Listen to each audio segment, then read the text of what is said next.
Somebody once asked Abdu'l-Bahá how we can cultivate spirituality in our lives, and he outlined, several practical steps that people could take. But one step that he often emphasized over and over again was the importance of cultivating a regular practice in our lives of prayer and meditation. And in many of his talks and writings, he outlined the optimal qualities for prayer and meditation. And so today I wanted to share with you 4 qualities that Abdu'l-Bahá suggested as being really optimal for our practice of prayer and meditation. So the first quality he recommended was a detached spirit. So detachment, I think that it's something I think we often think of detachment immediately as being detachment from material things, the luxuries, our material wealth, our possessions. But I think another important aspect of detachment is to be detached from other people, like to detach ourselves from what other people think of us, to detach ourselves from the unquestioned influence of other people. And sometimes that's a very difficult thing for us to do, because we are social beings, so it's very difficult to fully detach ourselves from how other people view us. I think that's a lifelong endeavor to try and do that, but I think it leads to a kind of an independence of spirit, and helps us to maybe see things more clearly, which is so important for meditation and prayer. So I think detachment is a really important part of prayer and meditation, to abstract ourselves. The second quality that Abdu'l-Bahá recommended was concentrated attention. So, this is another thing that's often quite difficult for us in the modern world. I know that as time goes by and as we venture more and more into the digital age, I notice it becomes harder and harder to maintain concentrated attention. I often find that sometimes just, stopping and taking a few deep breaths is a helpful way to just return to concentrated attention. Abdu'l-Bahá gave a really nice metaphor. He described how a lens, like a convex or concave lens, can take the light of the sun, it can take the rays of the sun and concentrate them into such a point that it can actually start a fire.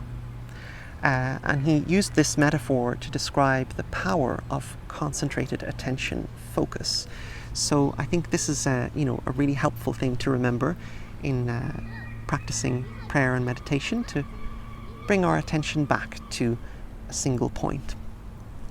The third quality that he recommended was unconditional surrender to the will of God. And I try to think of this as a kind of practice, cultivating a practice of acceptance, of surrendering to the way things are at the moment as a starting point for taking action in whatever way we need to. But I think it's always a good starting point to bring ourselves back to the reality of where we are, and then move forward from that. Surrender to the will of God. In fact, I heard someone once say that if you argue with reality, you lose, but only 100% of the time. So I think this is a helpful way to think of unconditional surrender to the will of God when we sit down to pray and meditate. And the fourth quality that Abdu'l-Bahá recommended was spiritual passion. So I don't really know what that means, but perhaps it means something like nurturing a kind of a love, a kind of an empowering, motivating love and enthusiasm about our own spiritual nature and the great adventure of life that we're all on together throughout this world. To cultivate spiritual passion is something that we can be excited about life and about this roller coaster of a journey. So just to summarize those four qualities recommended by Abdu'l-Bahá: a detached spirit, concentrated attention, unconditional surrender to the will of God, and spiritual passion. So I find these concepts really useful to remind myself of when I sit down to just calm myself and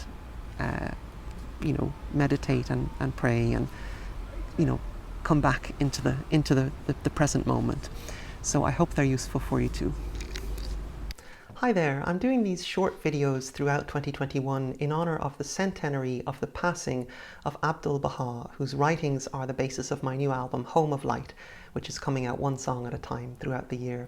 All these short stories come from this book, Vignettes from the Life of Abdu'l-Bahá by Annamarie Honnold, and I hope these little anecdotes give us some glimpses into Abdu'l-Bahā's life during this special year.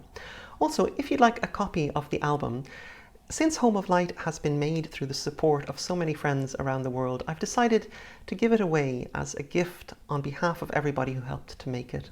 So if you'd like to receive the album, you can sign up at my website, lukeslott.com. It's linked in the description below. And in November, prior to the centenary itself, you'll receive the album as a gift in celebration of Abdu'l-Bahā's life. So I appreciate if you hit the like and subscribe buttons, and if you'd like to hear the story behind the album, you can check out my podcast, A Story of Light, also linked in the description below.